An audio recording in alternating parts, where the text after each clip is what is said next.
Obrigada, bom dia para todas as pessoas aqui presentes. É um grande prazer para mim também estar aqui em Recife, uma cidade que eu sempre venho. Tenho muitas amigas, companheiras do meu coração e amigos. E agradecer ao papai esse convite, né? Dizer que eu acho que é muito oportuno, muito interessante esses seminários que tratam da questão da masculinidade, das relações de gêneros, dos homens, das políticas públicas. Então, acho que é uma iniciativa realmente, na minha opinião, brilhante de todas as pessoas, todas as instituições que vêm, na verdade, trabalhando como pioneiras no Brasil nessa questão das masculinidades e das políticas públicas para os homens nesse país.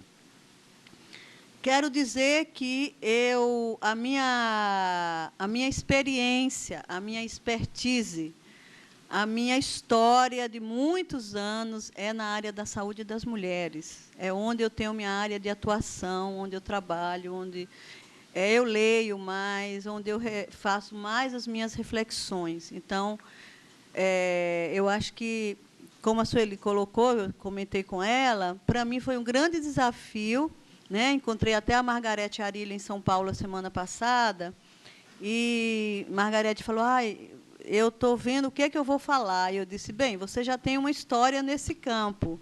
E eu ainda estou lendo para saber e debatendo com minhas companheiras para saber o que é que eu vou falar. Isso para dizer que, para mim, foi um exercício de reflexão. Então, quero deixar bem claro que eu não sou uma experta nessa área, mas, sim, uma pessoa que vem trabalhando essa questão através das políticas para as mulheres, onde, infelizmente, os homens foram sempre colocados. Eu acho que a tese do Jorge, essa tese tão importante, tão boa, de tão boa qualidade, ela traz, né, essa questão bastante forte. A primeira pergunta que eu acho que eu me fiz, né, eu mesma me fiz, enquanto gestora de política pública, eu fui mais de 12 anos gestora de uma grande cidade como São Paulo, 2 vezes, depois do Ministério da Saúde. Quais são os argumentos que nós poderíamos desenvolver para justificar a necessidade de implementação, de elaboração e de implementação de políticas públicas para os homens, já que, na maioria dos nossos países, no Brasil, nos países da América Latina, na Europa nem tanto, porque é outra forma da estrutura do sistema de saúde, nós sempre temos lutado e falado e discutido, inclusive com os próprios companheiros homens sensíveis a essa questão, sobre as políticas para as mulheres. E eu levantei aqui alguns argumentos a partir de algumas leituras que eu fiz, e também eu discuti a minha fala no meu grupo de mulheres, que a Sueli colocou também, que é o IMAS, que tem várias acadêmicas e várias mulheres, inclusive da ponta do sistema. E o primeiro argumento, eu acho que, para mim, é que os homens são sujeitos de direitos, né? E eu trabalhei um pouco com o conceito de titularidade dos direitos e dos direitos sexuais e reprodutivos, que a Miriam Ventura ela trabalha bastante com esse conceito. A titularidade dos direitos, ele envolve não somente ser sujeito de direito, mas ter as condições necessárias para o exercício desse direito. Então, quando a gente fala de direitos sexuais e reprodutivos, eu estou ajudando 2 distritos de saúde de Salvador a reduzir a morte materna e a morbidade, e nós discutimos isso exatamente ontem. Quer dizer, o exercício, a titularidade dos direitos sexuais e reprodutivos envolve não só esse direito elementar do ser humano, esse direito na Constituição, escrito nas conferências de Cairo, Beijing, dos direitos humanos, mas exige também que essas pessoas, para terem essa titularidade, elas tenham todas as condições materiais. tenham casa, tenham quartos com privacidade, tenham alimentação para que sejam saudáveis, tenham políticas públicas, sobretudo, para que elas possam realmente ser titulares desse direito. Então, acho que o primeiro argumento da importância de se pensar uma política pública para os homens é isso que é inerente ao ser humano. O fato de ser humano já é inerente a essa pessoa que ela tenha esse direito. Tá? A outra questão eu coloco por ordem de importância. Muitas das construções sociais da masculinidade, e tem vários pesquisadores e pesquisadoras aqui que são muito melhores do que eu nesse tema, são nocivas à saúde mental e física dos homens. Daí a necessidade de se pensar e repensar uma política pública com foco na integralidade da atenção, com novos paradigmas e novos enfoques. Quer dizer, é fundamental que a gente saia desse enfoque que sempre foi dado até o momento, as políticas públicas para os homens, que é a redução do câncer de próstata. Quando se pensa em política pública para homem, imediatamente vem duas coisas: câncer de próstata e doenças sexualmente transmissíveis que os homens transmitem para as mulheres. Então, acho que é fundamental a mudança desse paradigma. Os homens são muito mais do que isso, eles têm muito mais necessidades e eles têm muito mais a aportar do que isso. Muitos aspectos do comportamento e da vida dos homens nas relações de gênero influem na sua própria saúde, na saúde de outros homens, mas também na saúde das mulheres.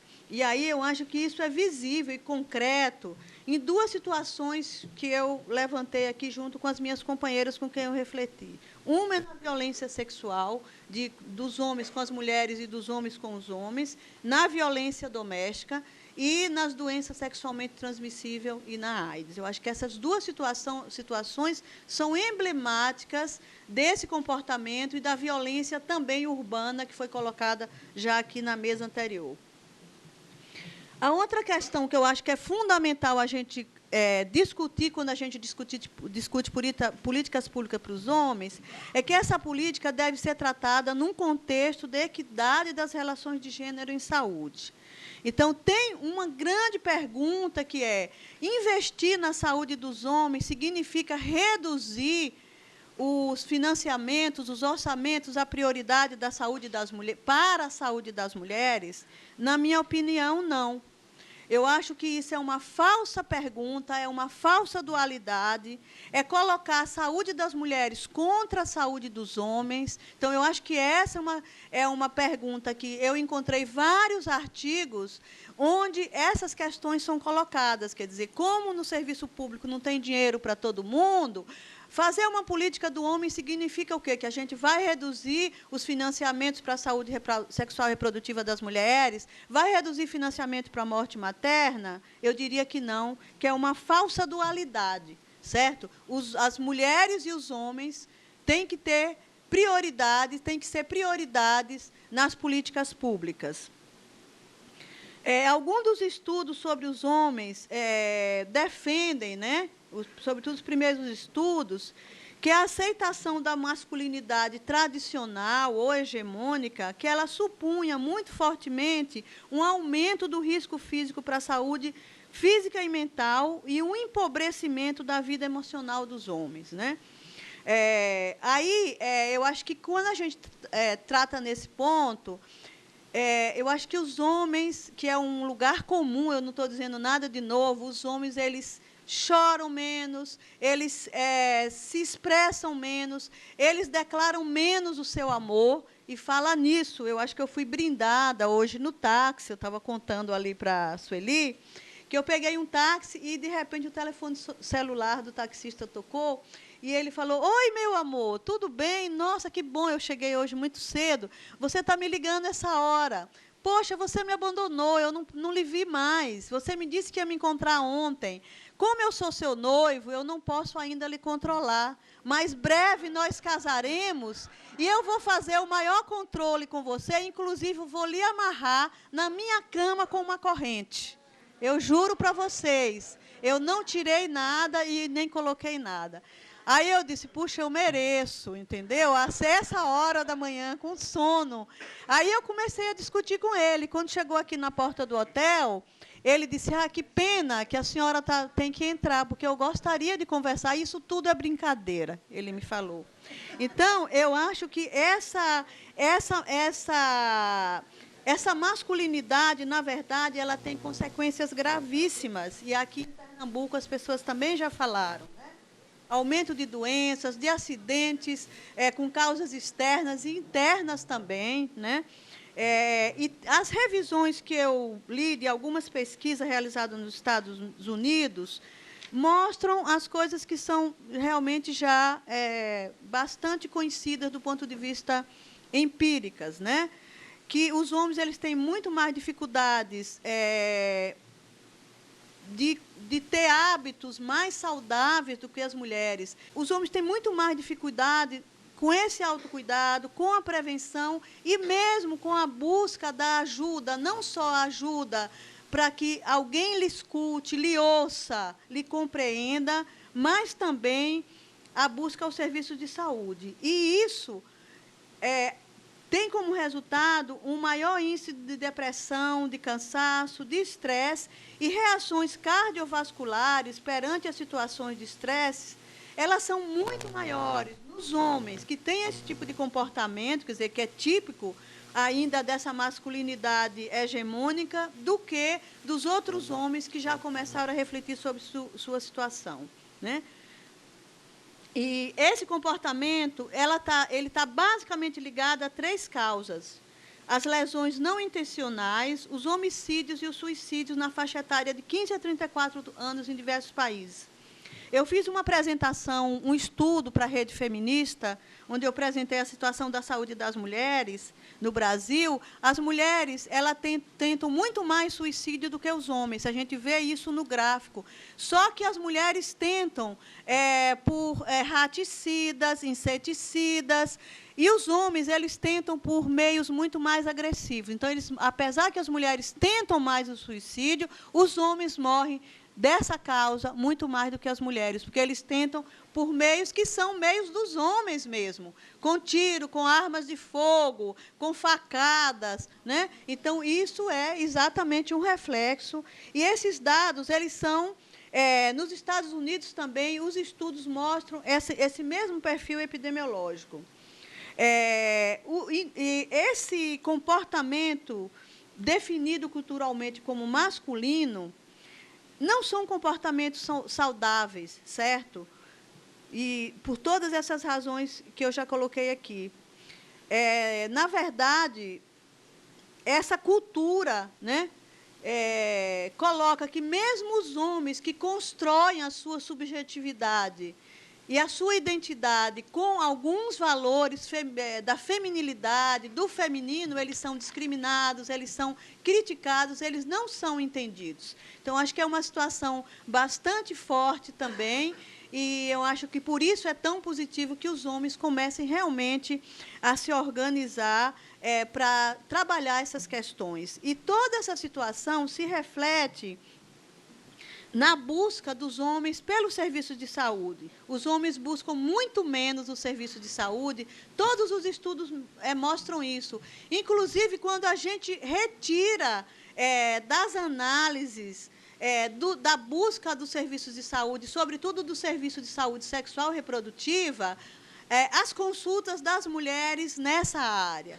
Quer dizer, mesmo tirando as consultas de ginecologia e obstetrícia ou de saúde sexual e reprodutiva como um todo, de contracepção, que as mulheres são a grande maioria da consulta das mulheres, mesmo assim, todas as análises referem que os homens procuram muito menos os serviços de saúde. E, culturalmente, isso tem um reflexo, porque são as mulheres que se encarregam dos cuidados dos doentes, inclusive dos homens, e termina, o Banco Mundial já estudou isso, né, que essa atenção domiciliar que está sendo proposta, que é uma forma de reduzir os serviços, ela termina caindo em quem? Termina caindo nas costas das mulheres. É uma sobrecarga para as mães, para as esposas, para as filhas, enfim.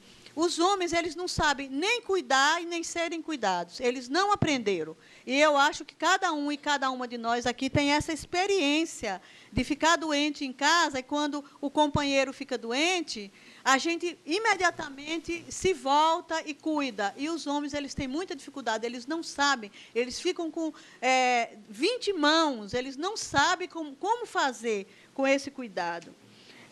E eu acho que o serviço de saúde, em especial aqueles que desenvolvem ações de saúde sexual e reprodutiva, aqui no Brasil, eles são os mesmos serviços que desenvolvem outras ações, nós não temos praticamente serviços específicos, eles são os lugares privilegiados para a gente analisar essas relações de gênero, as relações de poder, na verdade. E, nesses serviços, a gente observa a quase ausência da participação dos homens na atenção, de todas as formas, não só como uma busca ativa dos serviços, mas também nos processos de saúde reprodutivas das mulheres. E eu li algumas coisas, eu não sei se eu concordo, que essa resistência dos homens em participar dos processos reprodutivos e dos serviços podem ter levado ao fracasso de muitos programas de saúde das mulheres.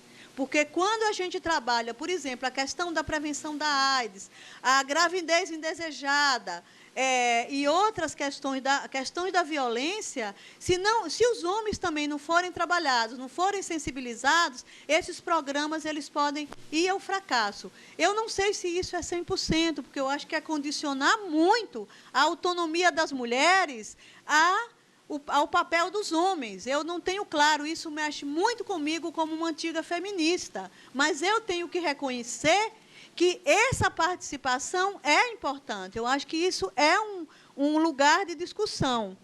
E também, na verdade, essa pouca participação, ela tem retardado, e essa pouca organização dos homens para reivindicar os seus direitos, as suas necessidades de saúde, que é um conceito que eu uso muito, que é um conceito de uma feminista que trabalha com classe social e gênero, que é a Nancy Fraser, que trabalha muito essa questão das necessidades, né?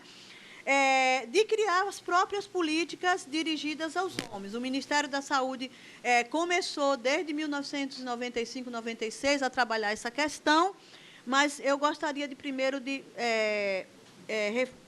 terminar as minhas reflexões para depois tocar um pouco nessa política do Ministério, que eu tenho algumas ideias sobre ela.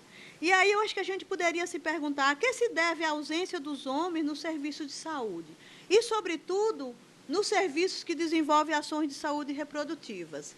Eu peguei várias pesquisas e é assim, né? Na área da contracepção, a grande maioria das consultas são realizadas por mulheres, ou médicas, ou enfermeiras, ou psicólogas, ou auxiliares de enfermagem. Também não existe no serviço de saúde, não foi pensado até o momento,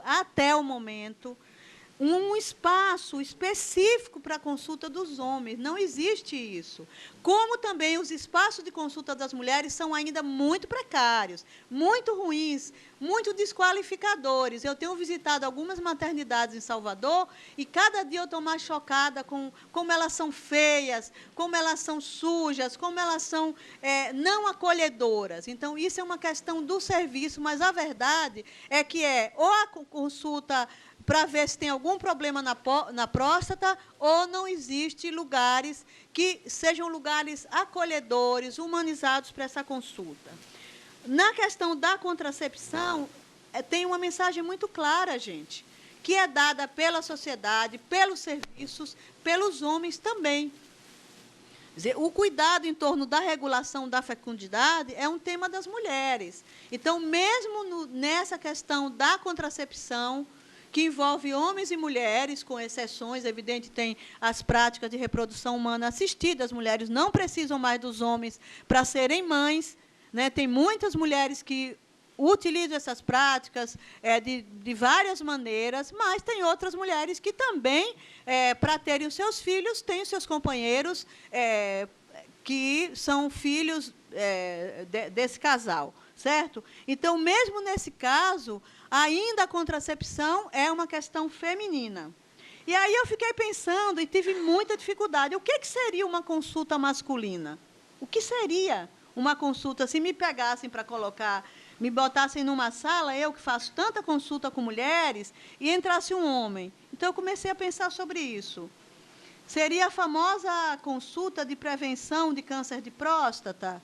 Seria uma consulta de orientação de métodos contraceptivos? Seria uma consulta de prevenção de AIDS? Seria uma consulta de queixa de impotência, que tem tantos homens com impotência, as estatísticas falam, né? Pela vida, pelo estresse, pela tripla jornada, pela questão da masculinidade, pelos medicamentos cardíacos, que a primeira causa de morte dos homens são os problemas vasculares, hipertensão, e aí todos os medicamentos que trabalham a questão para baixar a pressão, eles dão, já tem estudos sobre isso. Então, eu pensei, que consulta seria essa? Seria uma consulta de saúde mental? Seria uma consulta de quê? Né? Eu acho que é uma boa pergunta para a gente se fazer. Qual tipo de consulta a gente vai propor para os homens no serviço público? A outra pergunta também que eu me fiz é que papel joga um serviço de saúde na exclusão dos homens, tá certo?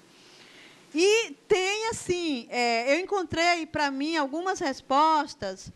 Quer dizer, primeiro, a participação dos homens nos processos reprodutivos das mulheres, eles são extremamente limitados. A gente sabe que 99% das mulheres que fazem aborto, elas são sozinhas, elas não são acompanhadas em nenhum momento. Ontem eu tive uma discussão nesse distrito que eu estou trabalhando, analisando uns 8 casos de morte materna, a maioria deles por aborto, que a primeira causa de morte materna em Salvador é aborto inseguro. Salvador tem uma população feminina de 82% de mulheres negras, que estão nas camadas mais vulneráveis da sociedade, e a maioria dos homens presentes era contra essas mulheres terem realizado o aborto, quase dizendo, elas têm que pagar pelo aborto. Mas, na hora de colocar a discussão da participação desses homens nesses processos, é muito difícil. Tem uma resistência muito forte. Então, essas mulheres que morreram de morte materna por aborto, elas não tiveram em nenhum momento da sua ficha hospitalar, da unidade básica de saúde, a referência ao acompanhante. Às vezes tinha acompanhante da família e não dos companheiros. E eu fiz um roteiro de discussão para esses casos, e essa foi uma pergunta que eu coloquei. Qual foi o papel dos homens, companheiros, maridos, namorados, família, no caso dessas mulheres? E as pessoas diziam, mas não tem na ficha, e é verdade. Então, eu acho que esse é um grande problema. E aí eu peguei um pouco, eu fiquei pensando, tem uma diferença da participação dos homens na questão do parto, que é um momento importante para os homens também. Os homens ficam emocionados, eles choram, às vezes eles desmaiam na sala, né? E os médicos dizem, nós não queremos eles aqui, porque eles dão mais trabalho. Eles ficam pálidos, quando a gente vê, eles, ploft, já caíram. E a gente tem que atender a mulher e os homens. Mas tem uma diferença de classe, gente, nós não podemos ignorar isso. Nos hospitais privados, onde é paga a participação do homem na sala de parto, essa participação ela é estimulada, ela é alta. Mas no serviço público, onde o Ministério da Saúde paga, desde 1996, a lei do acompanhante foi regulamentada por esse governo e é paga, acompanhante no parto, no pré-parto e no puerpério, os médicos e os profissionais de saúde não deixam os homens participarem. E aí, como eu sou uma estudiosa desse tema, eles dizem, não, a sala não tem lugar. O serviço público, nós não temos lugar para acompanhante. Na minha maternidade, é minha maternidade, não é do serviço público. E das pessoas que pagam, não entra homens. Ou então, uma fala que eu escutei exatamente ontem, dizia assim, não, esse olhar curioso dos homens sobre as outras mulheres é um problema. Outro dia a gente pegou aqui um homem olhando uma mulher, e isso deu problema aqui dentro. Então, essa sexualidade, né, quase, eu diria, compulsiva, animal, essa expressão dessa sexualidade do Damião na novela das 8, que ele vai transar com a mulher do companheiro dele, né? É essa concepção de masculinidade, de sexualidade que o serviço de saúde tem. tá certo? E isso é um claro exercício de poder dos profissionais de saúde sobre os setores mais vulneráveis economicamente, porque a classe média tem direito a entrar no parto, no nascimento, tem direito até a entrar numa UTI quando a sua família está internada numa UTI em casos graves. Então, isso, eu acho que é uma questão que a gente tem que trabalhar com isso. Tem um estudioso que chama Guida, Carlos Guida, uruguaio, coloca uma coisa que eu achei super interessante, que ele trabalha com as questões de gênero e de masculinidade. Ele coloca que a permissão dos homens de participação na saúde reprodutiva é de acompanhar a mãe com o filho. Esse é o limite, acompanhar nos serviços de saúde. E ele tem uma pesquisa que ele fez no Uruguai. Quando o pai chega sozinho no serviço de saúde, o pessoal do serviço de saúde diz: pai, e a mãe, por que não veio? Tá certo? Essa é a pergunta clássica. E aí, quando a mãe e o pai vai com a mãe, quem carrega o bebê é a mãe, e as perguntas são todas dirigidas à mãe. Mãe, e chama de mãe, não chama de mulher. Mãe, ou então de Maria, né? Tinha uma mulher negra que contava ontem, que o nome dela é Janete, e a médica lia o prontuário dela, olhava o nome dela e insistia de chamá-la de Maria. Maria, e ela dizia: meu nome não é Maria, meu nome é Janete, né? E é uma mulher do Fórum de Mulheres Negras de Salvador, então ela tem uma consciência. Então, meu nome é Maria, é Janete, não é Maria. Então, é Maria. Claro que no setor privado, se o médico errar o nome da paciente, essa paciente não vai voltar mais, tá certo? Porque ela paga, ela exige e ela se sente ofendida. Mas no serviço público é diferente. Então, assim, dessa forma, com esse limite, tá certo? Esse limite da participação é definida para esse autor a articulação entre sua masculinidade, quer dizer, dos homens, e o exercício da paternidade, né? Então, é uma questão extremamente complicada, e é evidente que isso não é gratuito, gente. Na verdade, os homens eles nunca participaram nem do trabalho doméstico, nem da criação das crianças, nem do desenvolvimento, nem da educação. Essa coisa do mundo externo dos homens, eu acho que a gente está vivendo agora, com essas análises, esses estudos, a gente está podendo ter uma dimensão, o que foi, o que é esse impacto dessa masculinidade tão, eu diria, eu chamo de nefasta mesmo, né? Para essa convivência dos homens com os homens, dos homens com as mulheres, das mulheres com os homens. Porque eu acho que essas coisas todas não são nada agradáveis. E aí eu queria voltar rapidamente, para terminar, quando nós tratamos de políticas públicas, sobre essa questão dos recursos, né? Eu queria voltar, e o argumento é assim: os homens morrem mais, têm maior mortalidade que as mulheres. É verdade. Todos os dados dizem que os homens morrem mais precocemente do que as mulheres. A expectativa da vida das mulheres é maior, mas isso não é uma razão, porque as mulheres sofrem de maior morbidade que os homens. Então, o grande diferencial de morbidade entre homens e mulheres é a saúde reprodutiva. A gente tem os casos de morte materna, que são considerados, por quem defende a não priorização da morte materna, 2.300 casos anuais no Brasil, mas isso é uma ponta do iceberg. A morbidade das mulheres na sua saúde sexual e reprodutiva é o grande diferencial. Nós não sabemos, na maioria dos países, inclusive nos países desenvolvidos, a quantidade de mulheres que perdem útero, perdem trompa, perdem ovário, tem lacerações de bexiga, de intestino, por partos mal feitos, abortos realizados em condições inseguras. Então, eu acho que esse argumento que os homens morrem mais e mais precocemente, para mim, não é um argumento.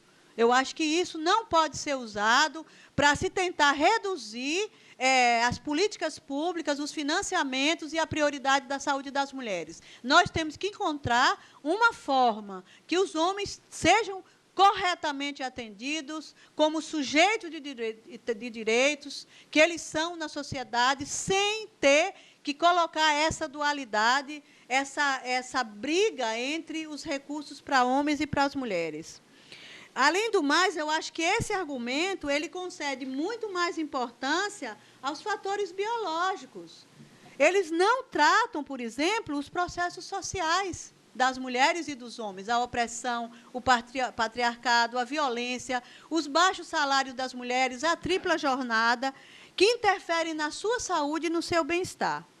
E aí eu queria realmente terminar dizendo que ser homem significa, nessa realidade, conviver com determinados padrões de comportamento que não estão mais apropriados para o século XXI.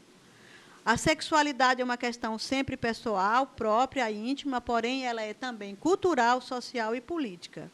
O que a cultura define como comportamento sexual apropriado para os homens requer que esse comportamento seja usado para demonstrar sua virilidade. Eu acho que o trânsito, as mortes do trânsito e a violência doméstica são exemplos claros disso, independente dos seus desejos e suas preferências. É muito difícil um homem se rebelar contra esse padrão hegemônico de sexualidade e não ir transar com todas as mulheres, ou quando ele é abordado, ele ter que cumprir esse compromisso, porque senão ele não vai ser considerado homem, né? Então, existe uma permanente tensão entre esse desejo, o desejo que ele tem, e esse poder dos homens. Eu acho que isso é um conflito permanente que eu encontro, inclusive, em alguns amigos meus, né? Essa noção de sexualidade masculina como uma necessidade irresistível, que eu já falei, como uma expressão de uma natureza animal dos homens, ela é completamente fora de moda, eu diria, para usar uma palavra bem simples, tá?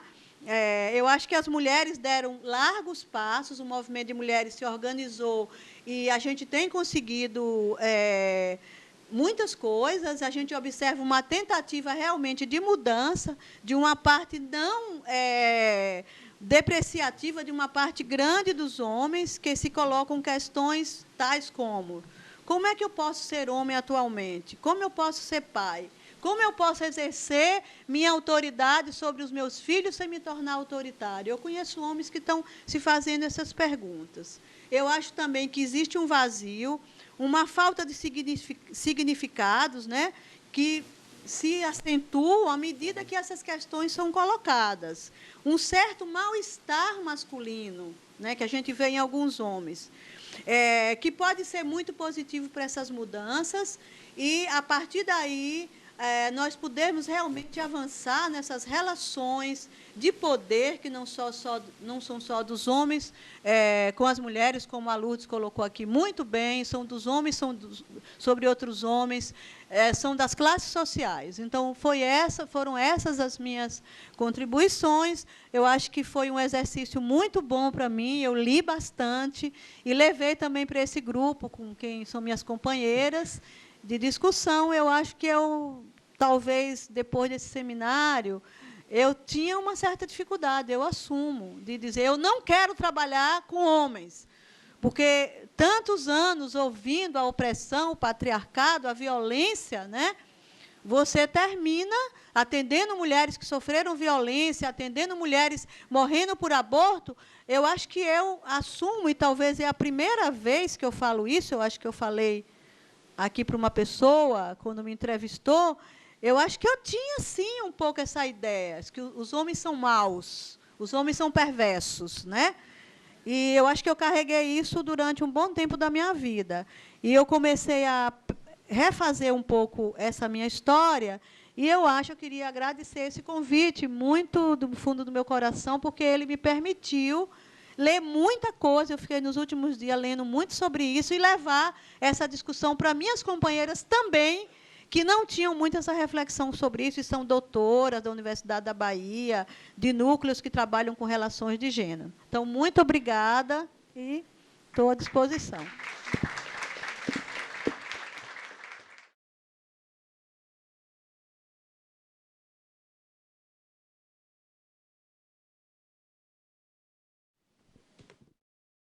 Então, como eu disse na mesa de abertura da comissão organizadora, eu voltaria para essa mesa e agora eu acho que eu tenho a oportunidade de conversar um pouco com vocês. E eu, de antemão, já gostaria de sinalizar a vontade de reescrever o texto, porque cada vez que a gente escreve, a gente vai tentando colocar novas ideias, e depois de ouvir a fala da Mazé, eu teria vontade de falar muitas coisas, mas aí eu teria que ter um tempo para poder elaborar novamente. Isso eu acho que não daria muito certo se eu resolvesse fazer muito de improviso nesse momento, embora eu acho que no diálogo, do debate, a gente vai poder trazer outras coisas, outras questões. E aí eu queria já, então, começar a minha fala sinalizando isso. Eu não estou aqui trazendo uma exposição fechada. É uma exposição muito mais para abrir um diálogo, e eu tento pontuar algumas questões que, para mim, têm suscitado provocações. Então, eu espero que essas questões também provoquem em vocês reações e que a gente possa, efetivamente, transformar esse seminário. Como eu estava dizendo nos corredores, para mim o seminário já acabou, acho que para mim, enquanto comissão organizadora. Agora a gente começa um outro seminário e isso vai depender exatamente do que a gente conseguir construir coletivamente aqui. E eu acho que a gente está começando muito bem a partir da fala da Mazé, que fala de uma história vivida e uma história coletiva. E a minha fala, então, eu preparei em cima de dois aspectos que eu considero importantes. Eu vou começar, então, no primeiro momento, apresentando 3 narrativas sobre episódios trágicos que podem nos ajudar a uma aproximação, o que eu estou chamando aqui de diversidade de modos de ser e de se produzir homens e mulheres, marcadas por matrizes machistas e sexistas. E depois eu pretendo, então, apresentar uma breve leitura de 3 documentos que orientam ou pretendem orientar políticas públicas no campo das relações de gênero e sexualidade no nosso país. O Plano Nacional de Políticas para as Mulheres, produzido em 2007, publicado em 2008, a partir especialmente das 2 conferências. O Programa de Combate à Violência e Discriminação contra a GLBT e de Promoção da Cidadania de Homossexuais, o conhecido como Brasil Sem Homofobia, que foi publicado pelo Ministério da Saúde em 2004, e a Proposição da Política Nacional de Atenção Integral à Saúde do Homem, exposta recentemente à consulta pública pela área técnica de saúde do homem do Ministério da Saúde. Só que, para falar sobre isso, eu preciso, inicialmente, situar de onde eu falo e de onde eu me posiciono. E eu falo a partir do encontro de diferentes versões de mim, como eu gosto de falar, construídas ao longo de uma trajetória pessoal, profissional, política e acadêmica. Defino-me como um homem que defende os princípios feministas, em prol de uma sociedade mais justa. Minha utopia é por uma sociedade em que as diferentes formas de opressão geradas por uma ordem ou dominação masculina sejam eliminadas. Minha leitura da vida em sociedade e, obviamente, também sobre políticas públicas é fortemente marcada pela minha formação, e a minha formação em psicologia, com recorte muito particular da psicologia social de orientação discursiva, que entende a linguagem não como mediação entre práticas ou pensamentos, mas como uma prática social que produz efeito e efeitos. Estou interessado pelos processos sociais a partir dos quais construímos regimes de verdade, naturalizando e essencializando a diversidade da experiência humana, especialmente no contexto das relações de gênero, sexualidade e saúde. Nessa perspectiva que adoto, busco fazer, então, uma leitura da vida em sociedade e sobre políticas públicas a partir da articulação entre 3 dimensões da produção dessas práticas sociais. Dimensão relacional, ou seja, que compreende o tempo da interação entre as pessoas, o conhecido cotidiano. A dimensão cultural, que remete ao tempo longo da história das formações culturais. E uma dimensão institucional, que compreende nosso tempo vivido e os diferentes processos de socialização. E, trabalhando com a interface entre as 3 dimensões, na minha vida prática e na minha prática profissional, eu busco fazer isso associando 3 campos de atuação, no meu ponto de vista, indissociáveis, mas que, infelizmente, ainda são pensados como excludentes. A produção de conhecimento, a formação, a educação e a política, incidência política e advocacy. Eu acho que são 3 campos que, efetivamente, ainda estão buscando diálogo, mas a tensão ainda é muito forte. Só que, obviamente, eu não faço isso sozinho.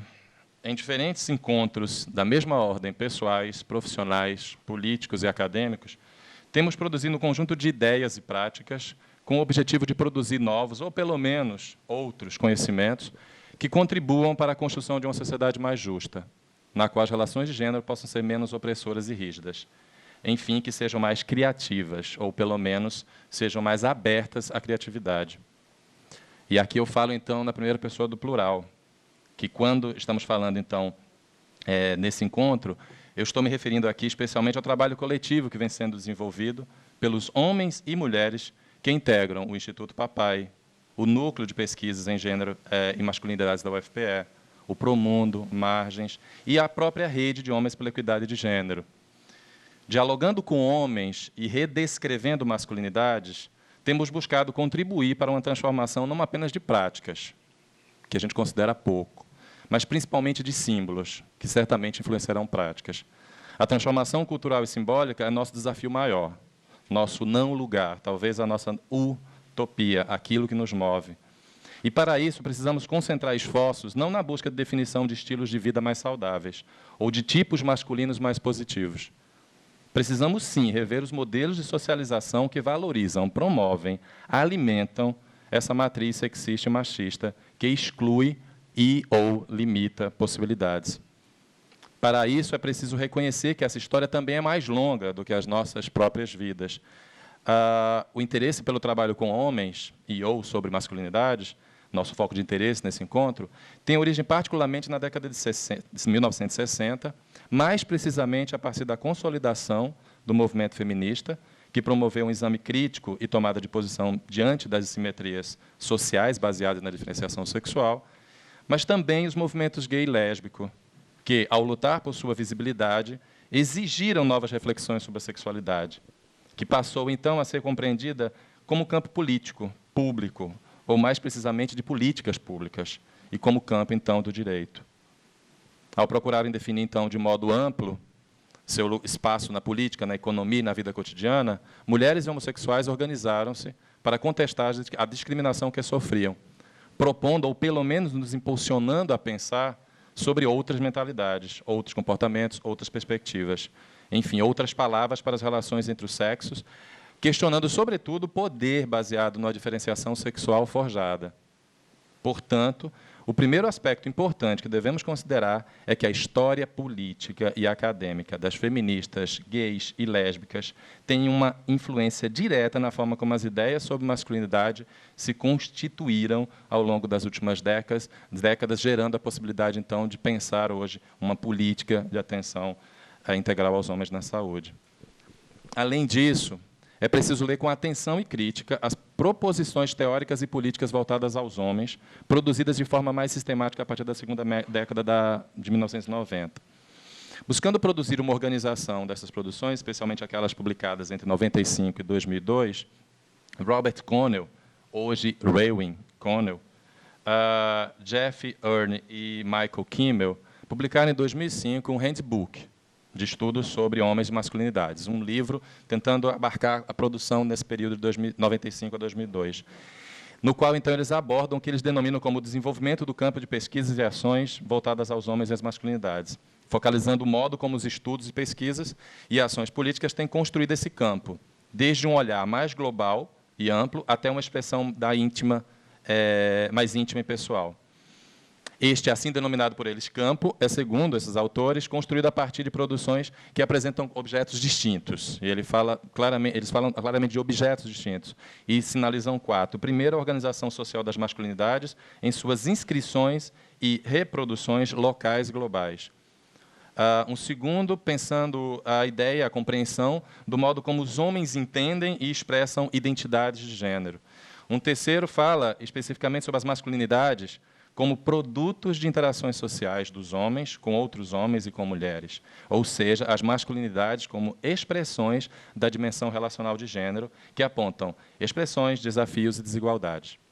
E um quarto, sinalizado como a dimensão institucional das masculinidades, ou seja, o modo como as masculinidades são construídas e por relações e dispositivos institucionais.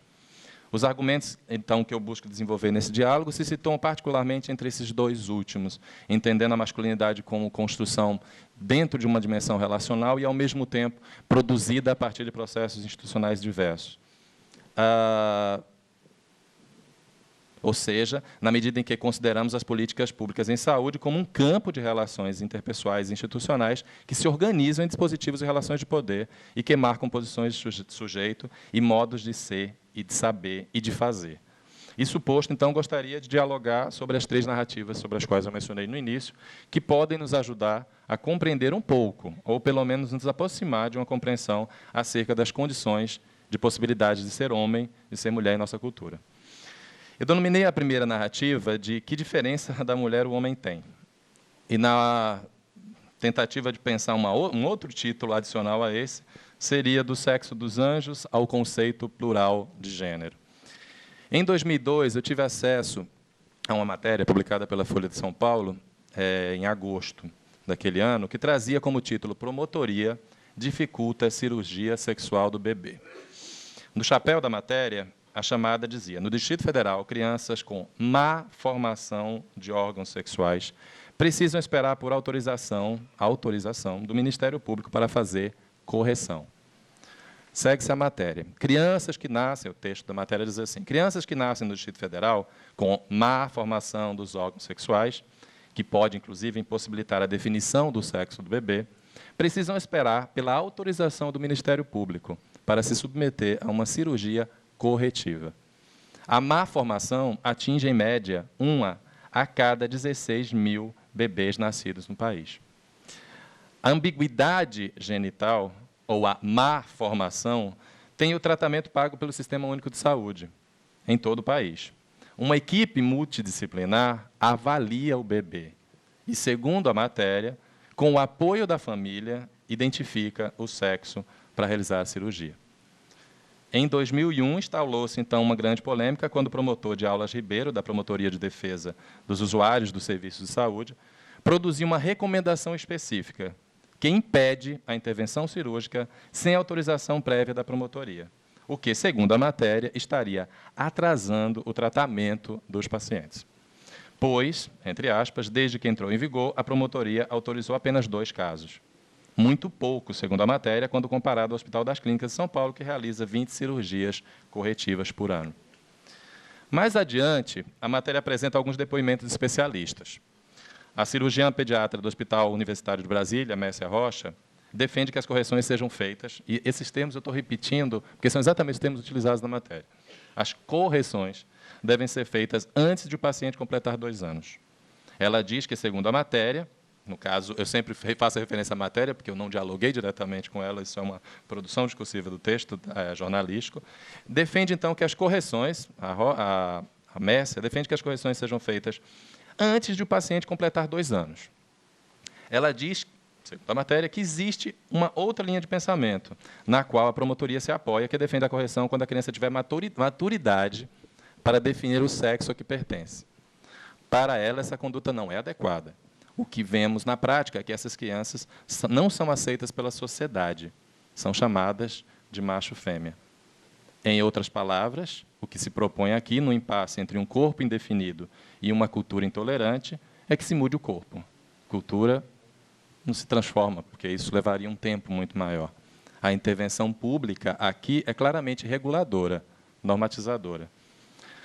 Há exatamente 40 anos, em 1968, Robert Stoller falava sobre um fenômeno semelhante. Em seu trabalho, Stoller observou crianças que, devido a problemas anatômicos congênitos, haviam sido educadas de acordo com um sexo que não era fisiologicamente o seu. Stoller observou que as crianças mantinham os padrões de comportamento do sexo para o qual foram educadas, mesmo depois de serem informadas que sofriam de mutilação acidental ou má formação dos seus órgãos genitais externos.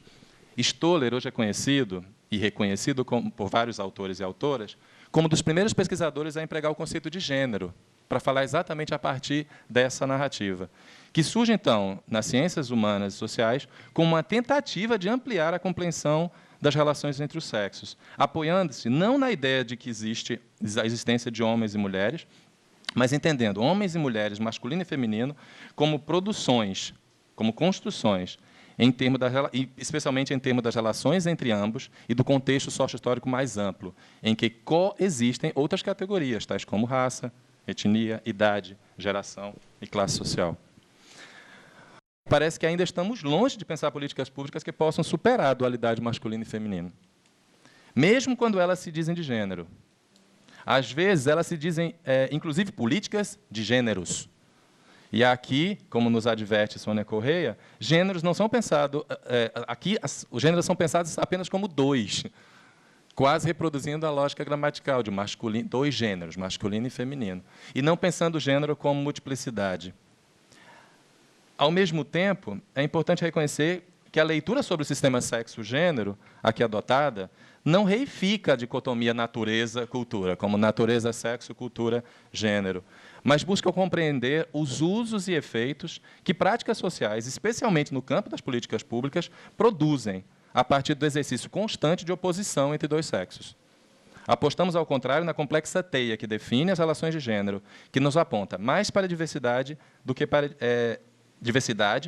a desigualdade, como resposta a uma dicotomia e desigualdade forjadas. Acho que já está claro, então, com o que eu estou colocando aqui, que o exercício analítico aqui proposto, embora eu possa reconhecer que nem sempre é fácil nadar contra a maré, é de que a gente necessita fugir das lógicas binárias e polarizadas das relações de gênero entre masculino e feminino, ao incluir um olhar para as intersecções com outros marcadores sociais. Faz-se necessário considerar, portanto, esses marcadores, que a gente chama assim, sociais, de raça, etnia, idade, sexualidade e condições socioeconômicas. Mas também é importante reconhecer que, na vida cotidiana, esses marcadores interferem de formas muito mais complexas do que as nossas leituras e políticas são ainda capazes de determinar. Chego assim, então, à segunda narrativa, que eu denominei de O Machismo Mata 1. Como vai ter o Machismo Mata 2. Então, o Machismo Mata 1, eu conto aqui uma história que eu tive acesso mais recentemente, mas é um fato que aconteceu em 96. Eduardo Ferreira Agostinho, um rapaz de 19 anos, que morreu em condições bastante comuns num certo cenário onde ele estava, mas pouco divulgada e pouco discutida. Segundo a imprensa, um mês antes de entrar para a escola naval, no Rio de Janeiro, seu pai lhe havia pedido que deixasse a Marinha. Eduardo respondeu: só saio da Marinha oficial ou morto. Cumpriu-se a sentença, ele saiu morto. O texto da matéria diz o seguinte: no dia 23 de janeiro de 96, ele foi obrigado a fazer exercícios físicos excessivos sob um olhar extenuante e morreu em consequência de um choque térmico. Sua temperatura chegou a 42 graus Celsius. E a hipertermia provocou edema cerebral, coagulação intravascular, insuficiência respiratória e parada cardíaca. No dia em que morreu, já havia dado sinais de que não estava suportando os exercícios.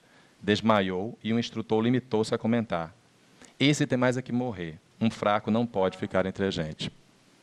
A disciplina militar, como bem destaca Jurandir Freire Costa, é sem dúvida, severa e, muitas vezes, sem controle ou desmedida.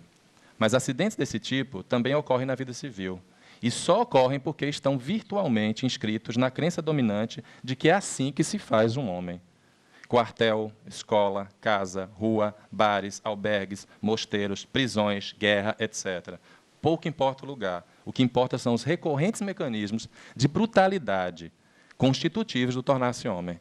Isso não implica em colocar os homens, no meu ponto de vista, na posição de vítima, pois o próprio feminismo já nos alertou que este não é decididamente o caminho da cidadania. Porém, fatos como esse precisam ser analisados também a partir do olhar de gênero e dos processos de socialização que o constituem. Jurandir Freire, analisando essa narrativa, ele traz, como moral da história, a seguinte proposição: a trajetória de Eduardo mostra o ferro e o fogo, de onde sai a inútil dureza da condição masculina. Precisamos nos convencer de que ser homem pode ser algo bem mais honrado e digno do que rosnar diante dos indefesos e sacudir a cauda diante de quem tem poder. Por certo, ao longo da história, as mulheres têm sido alvo de injustiças sociais de ordens variadas. E, por mais conquistas que tenham alcançado, ainda estamos distantes de poder falar sobre uma efetiva igualdade de gênero. por outro lado, muitos homens em condições sociais adversas enfrentam cotidianamente a impossibilidade e obrigação de responder a um ideal opressor de masculinidade. Poder-se ler, então, essa afirmação como posicionamento vitimário, e eu reafirmo, a resistência em perceber as relações de poder como jogos e não como estados, podem, por outro lado, inviabilizar a percepção de caminhos de transformação, mantendo, consequentemente, os lugares de mulher vítima e homem algoz como estáveis e imutáveis. A dominação dos homens sobre outros homens, e sobre as mulheres, e sobre o feminino, não possui autoria única, mas uma constelação de autores que incluem, além dos homens, a mídia, a educação, a religião, as mulheres e as políticas públicas. Em outras palavras, partindo da perspectiva de que o poder coletivo dos homens não é construído apenas nas formas como os homens interiorizam, individualizam e ou reforçam, mas também é preciso olhar para as instituições sociais que o produzem. Construir políticas de saúde do homem nesse sentido podem não necessariamente significar avanços, se não houver uma profunda transformação nas práticas institucionais. Essas estão viciadas e ainda podem recrudescer e não rever essas verdades sobre as quais eu estou dialogando aqui. Chego, então, à terceira e última narrativa, que nomeia, então, o Machismo Mata 2. Esta provavelmente bastante conhecida de todos. Lindenberg Alves, ex-namorado de Eloá, invadiu a casa da jovem às 13h30, na última segunda-feira, dia 13, armado com um revólver calibre 32. Ela fazia um trabalho de escola com Nayara e outros 2 garotos. Os rapazes foram libertados ainda na noite de segunda, e Nayara 36 horas depois. Mas a adolescente, chamada pela polícia militar para ajudar as negociações, acabou voltando ao apartamento horas depois. A primeira coisa que o sequestrador fez ao invadir a casa foi dar um tiro no computador da ex-namorada. De acordo com amigas dela, Lindenberg ficou transtornado por Eloá trocar mensagens com amigos no site de relacionamentos Orkut. Ele está preso no Centro de Detenção Provisória de Pinheiros, na Grande São Paulo, e ainda apresenta alterações de humor, diz uma matéria recente publicada pela Folha de São Paulo. Segundo a polícia, Alves praticava pequenos furtos, mas nunca havia sido preso. Entre as várias matérias, e eu acho que é quase impossível alguém não ter sido provocado, instigado a minimamente se aproximar dessa história, o que gerou o que se costuma colocar como uma grande comoção nacional e que gera uma busca de 27 mil pessoas para uma cena de um enterro.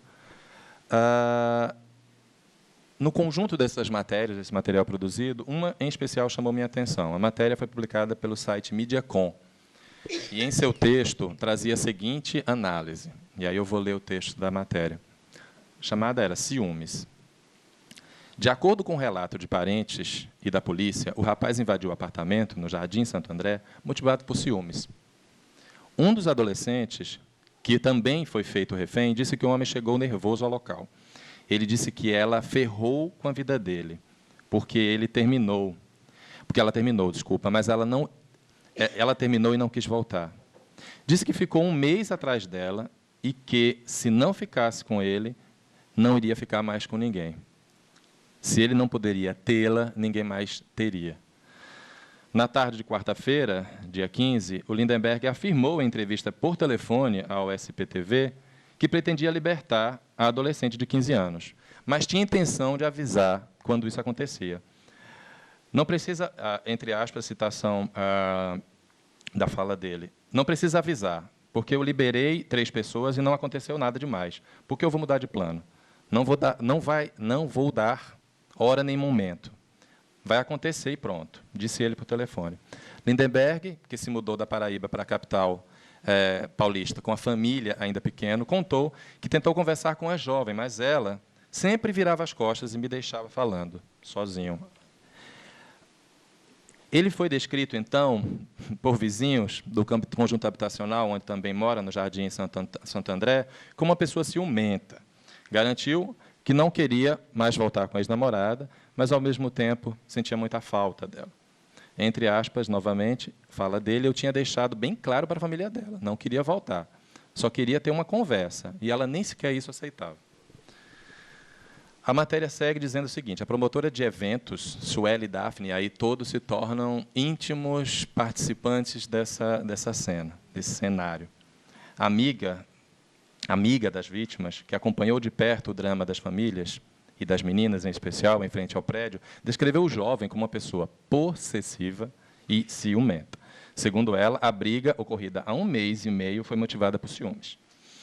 Ela adicionou um amigo da escola no Orkut, e ele ficou com ciúmes, contou Suelen. Afirmou também que o jovem quis terminar o relacionamento, como sempre fazia depois das discussões. E ela sempre terminava, brigava por nada, como ele dizia. O estilo caracteristicamente dramático e romântico, que tem caracterizado a maior parte da cobertura televisiva sobre esse acontecimento, seja ela impressa também e virtual, gerando, inclusive, disputas por maior audiência entre a TV Record, que conseguiu, enfim, bater a Rede Globo em número de espectadores assistindo a esse drama, parece desconsiderar qualquer possibilidade de leitura de gênero ou cultural mais ampla. Ao contrário, o convite à psiquiatria para explicar e a aposta na conduta individual como prevenção aparecem como melhores saídas. E aí eu queria só mostrar um videozinho de 2 minutos que eu capturei no YouTube, que exemplifica um pouco matérias que estão sendo vinculadas nessa mesma direção. O ciúme doentio não é um exagero. É uma doença que começou a ser estudada recentemente como um tipo de paranoia. E os médicos fazem um alerta. Os pacientes psiquiátricos normalmente são calmos, pacíficos. Os casos com maior chance de levar a algum tipo de violência estão relacionados exatamente ao amor patológico. Quando a paranoia cria a convicção da traição, 3 áreas do cérebro ficam ativadas: o lobo temporal, as amígdalas e o sistema septo-hipocampal. São as regiões que emitem sinais de alerta em situações de risco, mas que deveriam voltar ao repouso no momento seguinte. Os psiquiatras dizem que é impossível traçar o perfil dessas pessoas, mas existem alguns sintomas que ajudam a identificar o problema. Quem sente ciúme demais deve procurar ajuda quando começa a se preocupar muito mais do que deveria, passa a maior parte do tempo pensando no relacionamento e imaginando se está sendo traído ou não, e, por fim, quando esse sofrimento começa a atrapalhar outros setores da vida. A pessoa não conseguir mais trabalhar, estudar, produzir, ou atrapalhar muito a vida profissional da outra pessoa. E é possível identificar um parceiro assim. Primeiro começam os interrogatórios, onde esteve, com quem se encontrou, o que fez. Depois o ciumento checa a roupa, e-mails, celular. Se ela começa a se sentir ameaçada, magoada, ofendida, invadida na sua privacidade, tem que convencer a outra parte a procurar tratamento, porque senão o efeito final é a destruição do relacionamento. Essa é a receita proposta para resolver o problema. Efetivamente, eu acho que pela reação de vocês, eu acho que estamos na mesma análise, na mesma perspectiva. Não é individualizando ou corporificando explicações e individualizando propostas de ação que a gente vai conseguir transformar e conseguir respostas a acontecimentos complexos como esse, ou essas 3 narrativas que eu trouxe para vocês. Se queremos falar em saúde dos homens a partir da perspectiva de gênero, é preciso, então, procurar respostas mais efetivas e públicas para acontecimentos complexos como esse. Nesse sentido, é preciso reconhecer que existe um descompasso enorme, ou um verdadeiro vácuo político entre aqueles 3 documentos mencionados no início. É preciso reconhecer que o documento que orienta o Plano Nacional de Política para as Mulheres, construído a partir do investimento coletivo que envolveu diretamente cerca de 200 mil mulheres brasileiras em conferências municipais e estaduais, realizadas em todas as unidades da federação do país, me parece um documento que vai além do corpo das mulheres, ao adotar como princípios igualdade e respeito à diversidade, equidade, autonomia das mulheres, laicidade do Estado, universalidade das políticas, justiça social, transparência dos atos públicos e participação em controle social.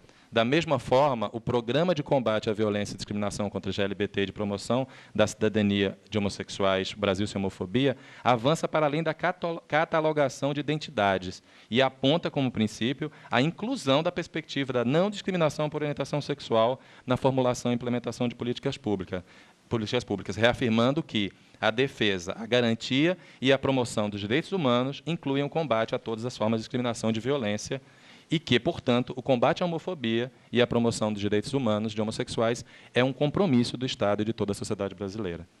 Por outro lado, o texto exposto à consulta pública pelo Ministério da Saúde para uma política de atenção integral aos homens na saúde ainda carece de consistência conceitual e política. Baseia-se num panorama descritivo, parcial, sobre a saúde, ou melhor, sobre adoecimento e morte dos homens, apresentado a partir de estatísticas e apresentando leitura limitada sobre determinantes sociais marcados por gênero, classe, raça, idade e geração. Acredito que o caminho para resolver isso é aproximar esses três campos políticos que interferem diretamente no que podemos chamar aqui de uma política de atenção aos homens na saúde. Afinal, primeiro, falta diálogo entre esses documentos. E, um segundo, falta uma leitura de gênero, de base feminista, no meu ponto de vista, e uma leitura mais profunda sobre direitos e sobre cidadania na política de saúde do homem, a qual focaliza ainda exclusivamente os corpos dos homens. Gênero se inscreve em corpos, mas não apenas aí.